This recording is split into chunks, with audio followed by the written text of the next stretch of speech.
What I think about Dr. J saying that the 83 Sixers team was the greatest postseason team ever. Hmm. If we were talking about a 1 year wonder, then you're thinking about some might say some might say the 96 Bulls. Someone might say Shaq and Kobe and Field the 01 Lakers who only lost one game themselves in the postseason, which was quite heck of impressive. All Golden State Warriors, was it 2017? And you can make a case as a 1 year wonder for. It's kind of hard not to. You got to put them in there. When Dr. J and Moses Malone worked that team together, and that was a special team. Now I'm gonna tell you, I've seen a lot of teams since then. As a 1 year wonder team, he might be on to something as a 1 year wonder team because the collection of talent and the way they came back in all four of those games in the finals against the Lakers was hecka impressive. That was the quickest I ever seen anyone dispose of Magic and Kareem. There was no answer. Moses was on a mission, played out their mind. So that is a strong case.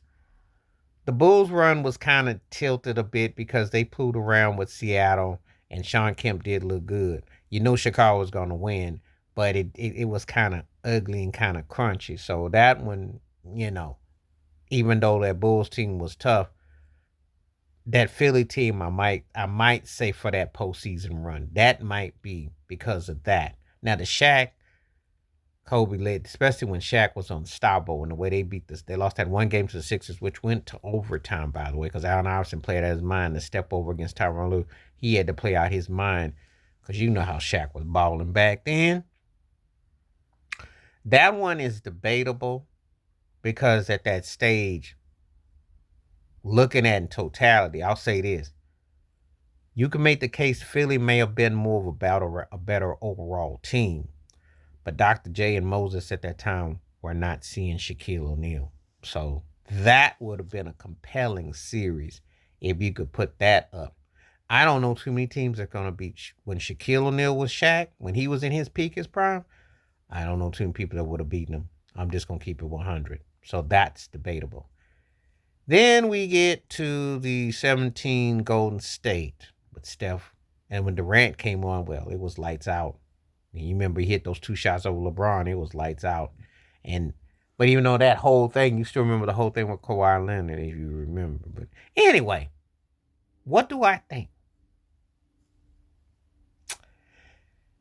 I think Philly probably could get him. Now the Durant Curry Clay thing, I think that would be kind of hard with the front. If I got Bobby Jones, Julius Erving, um, but Andrew Toney was none of the sleeves that was one of my favorite players back in the day.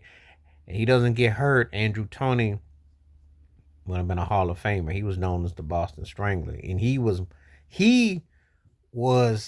that dude that was more of a problem for the Celtics than even Michael Jordan was. I could tell you Andrew Toney was a bad man. Had he been healthy when Charles Barkley came there, that could have been a dynamic duo. The feet gave out. So Dr. J, and of course I haven't even talked about the Sixers team in the 67-1 or one of those Celtic teams that had a great run.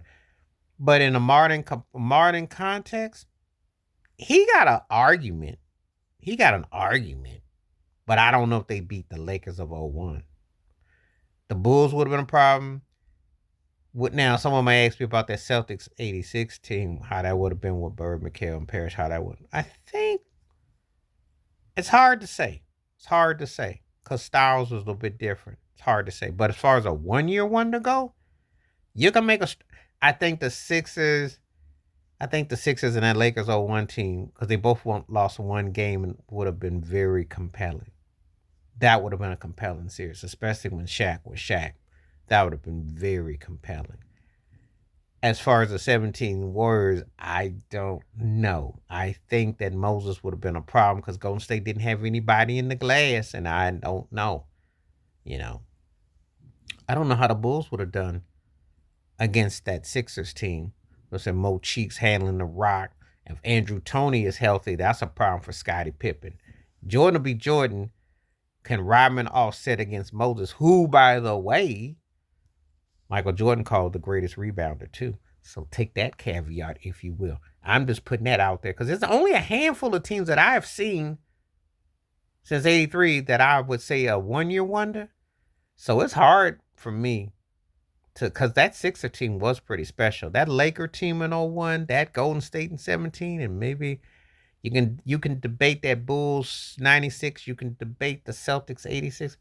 There's not a lot of teams that I could sit there and say that, hey, would have had a chance. I didn't even say beating them. I said had a chance. Especially the X factor for me was Andrew Toney. Not so much Dr. J. Now, you know how Moses 444. But Andrew Toney being healthy, and of course you had Bobby Jones coming with his defense and Maurice Cheeks. Billy Cunningham was doing the thing, so we'll never know. Anyway, please hit like, subscribe, welcome thoughts, comments, and I do respond. Thank you. Wash your hands. Keep your mind clear. Watch out for another, and share the video if you like, and hit that membership. Stay safe, stay blessed, stay woke, stay free. I'm out. Peace.